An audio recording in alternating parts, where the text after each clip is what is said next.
Hallo, heute wollen wir uns über ein ganz besonderes Visum für die US unterhalten, und zwar das O1-Visum, was es einem erlaubt, sowohl in den USA zu leben als auch zu arbeiten. Und dieses Visum wird besonders in Startup-Situationen benutzt. Und ich freue mich sehr, dass Sebastian wieder mal bei mir ist und sich darüber etwas unterhält. Hallo Sebastian. Grüß dich, hallo. Hallo, erzähl uns ein bisschen was dazu. Genau, also grundsätzlich das O1-Visum war ursprünglich mal gedacht oder ist eigentlich immer noch gedacht, zum Beispiel für Personen mit außergewöhnlichen Fähigkeiten. Wir denken hier zum Beispiel an Künstler, an hochkarätige Wissenschaftler etc. Man kann damit jeweils für 3 Jahre in die USA gehen und man kann es dann auch nochmal um 3 Jahre verlängern. Jetzt hat sich eben herausgestellt, dass es auch für Start-up-Gründer eigentlich das ideale Visum ist. Und tatsächlich haben vielfach Start-up-Gründer, auch die wir in die USA begleitet haben, dieses Visum erfolgreich beantragt. Das Visum hat verschiedene Vorteile gegenüber anderen Visa, die Unternehmer vielleicht nutzen können. Ich denke zum Beispiel an E2 oder auch L1. Darüber wollen wir dann später nochmal sprechen. Hier ist es jetzt vor allen Dingen wichtig, dass mittlerweile die O1-Visa auch selbst gesponsert werden können. Das heißt also, dadurch, dass ich mein eigenes Startup in den USA gründe, kann diese Firma dann mich sponsern für das Visum. Jetzt sagtest du schon, es geht um Extraordinary Abilities, wenn man das Visum beantragen muss. Danach wird gefragt, außerordentliche Fähigkeiten, und davon gibt es 8 Kriterien. Ich dachte, die gehen wir mal ganz kurz durch und erläutern so ein bisschen, was die jeweils bedeuten. Als erstes wird da genannt Awards, also Auszeichnungen. Erzähl uns was dazu. Genau, also ich möchte nochmal kurz hier ins Gedächtnis rufen, dass dieses Visum eben ursprünglich eigentlich ist für zum Beispiel hochkarätige Akademiker. Und das heißt, viele Begriffe hier sind im Grunde hier aus der Akademikerwelt entlehnt oder natürlich auch die klassischen künstlerischen Berufe. Ja, aber fangen wir damit mal an. Also Awards. Grundsätzlich klassisch gesehen natürlich Preise, die jetzt jemand bekommen hat. Also klassische Beispiel Nobelpreis ist sicherlich hier ein passender Preis anzubringen. Wobei man eben sagen muss, dass im Falle des Start-up-Gründers ein Award auch das Kapital ist, ja, das man eingeworben hat. Ja, okay. Also das heißt, wenn ich jetzt bei US-Investoren oder nicht mal bei US-Investoren, bei irgendwelchen anderen Investoren hier mehrere Millionen Kapital eingeworben habe, wobei der Betrag jetzt nirgendwo feststeht, dann gilt das letztlich ja als ein Award, den ich hier letztlich gewonnen habe oder hat den gleichen Wert. Ja, also das heißt, da musst du im Grunde bei allen diesen Kriterien so ein bisschen switchen jetzt von dem traditionellen Künstler, Hochschulgelehrte zu den Unternehmern. Als zweites ist auf der Liste Critical Employment, kritische Beschäftigung, dass man irgendwo angestellt ist oder dass man irgendwo besonders angestellt ist. Genau, also grundsätzlich auch hier wieder, wenn man das so sich anschaut, aus der Akademikerwelt oder der Künstlerwelt, dann ist zum Beispiel so ein Institutleiter, wäre ja jemand, der eine sogenannte Distinguished Reputation hat. Ja, also ich bin jetzt der Leiter des Fraunhofer Instituts zum Beispiel und habe da eine wichtige Rolle.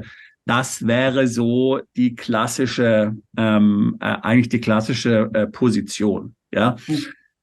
Für den Gründer heißt es wiederum, wenn er der Gründer eines Unternehmens ist, eines Startups ist, habe ich auch hier letztlich eine kritische Position inne. Und wenn ich also hier ein bisschen erklären kann, was es bei meiner Position geht, Geschäftsführer, Founder und so weiter und so fort. Und auch hier wiederum, ich habe Kapital eingeworben. Das heißt, andere Personen stimmen mir zu, dass ich eine ganz besondere Company hier gegründet habe, die auch tatsächlich jetzt hier innovativ und sowas ist. Dann hilft mir das, diesen Critical Employment Part zu erfüllen. Und natürlich hier auch sämtliche Presseberichte über mich oder so sind natürlich auch besonders hilfreich. Das war dann das dritte Kriterium auf der Liste, Berichte, die in der Presse erschienen sind. So können wir das zusammenfassen, oder? Korrekt, ja. Okay. Als viertes auf der Liste Judging. Ich nehme an, das heißt, Sie saßen irgendwo auf der Jury, man hat irgendwo die Arbeit oder Sie wurden als Experte eingeladen, die Arbeit in dem Feld zu bewerten. Absolut, ja, sehr straightforward. Wir kennen das ja auch. Es gibt diverse Panels, es gibt diverse Competition, also zum Beispiel irgendwelche Pitching Competition und so weiter. Hier ist ein klassisches Beispiel, ja. Solche Panels gibt es tatsächlich viele auch für Startup-Gründer. Membership, Mitgliedschaften? Also auch hier natürlich wieder, wenn man jetzt als Wissenschaftler zum Beispiel Mitglied einer, sage ich jetzt mal, hervorgehobenen Organisation ist, eines bestimmten Verbundes ist und so weiter, muss ich mich fragen, was kann man jetzt hier zum Beispiel für Unternehmer sagen? Nun, spontan fallen uns zum Beispiel solche Accelerator-Programs wie Y Combinator ein. Wenn ich also von Y Combinator ein Angebot bekommen habe, dass Y Combinator hier einsteigen will, dann bin ich Teil dieses Incubators oder Accelerators und damit habe ich dann ja Membership in einer besonders, sage ich mal, herausragenden Organisation. High Remuneration, hohe Vergütung.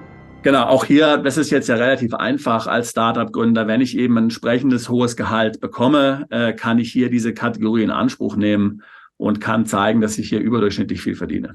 Okay, und dann die letzten zwei Kriterien, die in der Verbindung zueinander stehen.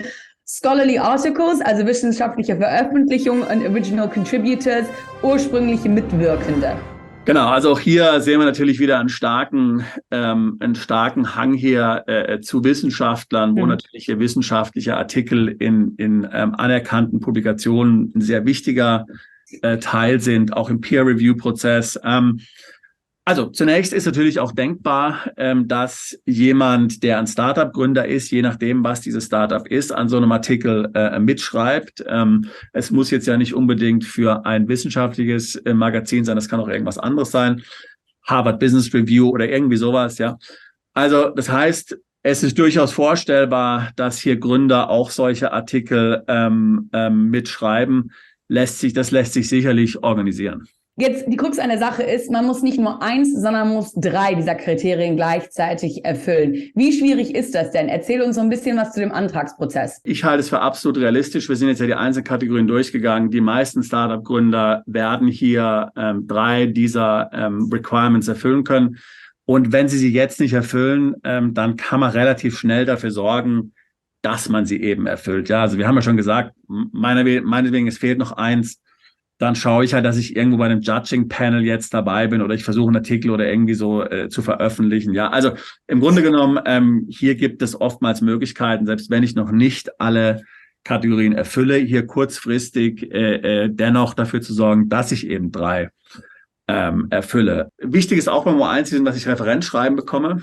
Referenzschreiben zum Beispiel von wichtigen Personen, wichtigen Organisationen. Also ich kann mich erinnern, wir haben mal einem Künstler geholfen, das O1-Visum zu bekommen. Der hat dann entsprechende Schreiben von mehreren Galerien erhalten. Namenhafte Kunstgalerien, öffentliche Museen, die ihn ausgestellt haben. Ja. Übertragen auf einen Start-up-Gründer müsste man sich halt überlegen, wer hier ein solches Schreiben verfassen könnte. Ja, also wenn es irgendein bekannter CEO ist eines großen Unternehmens, der hat mit mir zusammengearbeitet, wäre das ideal. Ja, oder auch ein Politiker wäre vielleicht auch ideal. Also man muss sich überlegen, wer kann eigentlich hier als Referenz tatsächlich dienen für mich und kann hier was Positives schreiben. Aber Referenzen sind extrem wichtig. Okay. Der eigentliche Antragsprozess ist dann eigentlich hier nicht besonders kompliziert. Man wird natürlich immer einen US Immigration Anwalt verwenden. Wir haben hier Anwälte an der Hand, die sind spezialisiert auf solche Künstler- und O1-Visa für Start-up-Gründer. Wir haben also solche schon vielfach beantragt und können dann damit dann auch helfen. Da man keinen Businessplan oder sowas braucht, ja, ist dieses Visum eigentlich relativ schnell zu bekommen. Wobei, wenn ich sage relativ schnell, dann muss man immer locker 3 bis 6 Monate rechnen. Okay. Wenn man bei anderen Visa locker mit 6 Monaten oder mehr rechnen muss. Ja, also schnell ist nichts bei diesen US-Visa. Das ist alles kompliziert, mit viel Aufwand verbunden, mit viel Paperwork verbunden. Also ich würde sagen, 3 bis 6 Monate ist realistisch. Wo gibt es denn die besten Informationen dazu? Also wir haben sicherlich auf unserer Seite, die wir jetzt gleich noch hier einblenden, weitere Informationen zum O1-Visum. Und generell auch ansonsten gibt es natürlich zu den ganzen US-Visa viele Informationen online. Ich würde auch jedem raten, der sich damit auseinandersetzt, ein Beratungsgespräch zu buchen. Wir können gerne darüber ausführlich sprechen. Wir haben vielen Mandanten beim O1-Visum geholfen, den Prozess zu koordinieren mit den Anwälten und auf Deutsch. Also wir haben hier sicherlich Erfahrung. Sebastian, natürlich hat auch so ein Visum Konsequenzen für, wenn man aus Deutschland wegzieht. Erklär uns, wie es sich da möglicherweise mit so einem Thema wie der Wegzugsteuer auseinandersetzen kann. Ich will noch mal kurz erklären, was die Wegzugsteuer ist in einem Satz. Die Wegzugsteuer bezahlt jeder, der in 7 der letzten 12 Jahre in Deutschland unbeschränkt steuerpflichtig war und an Kapitalgesellschaften im In- und Ausland zu mehr als 1% beteiligt ist. Die Wegzugsteuer berechnet sich nach dem Wert des Unternehmens zu dem Zeitpunkt, wo ich umziehe. Auf 60% des Wertes muss ich dann Einkommensteuer bezahlen. Also als Beispiel, eine GmbH, die 100.000 Euro Gewinn macht, ist aus Sicht des Finanzamts 14 Mal diese 100.000 Euro wert, also 1,4 Millionen. Dann muss ich auf 60% dieses Betrages dann Einkommensteuer bezahlen. Also bei meiner GmbH, die 100.000 Euro Gewinn macht, ungefähr 300.000, 400.000 Wegzugsteuer werden fällig. Okay. So, jetzt könnte ich natürlich sagen, wunderbar, mein Start-up macht ja keine Gewinne.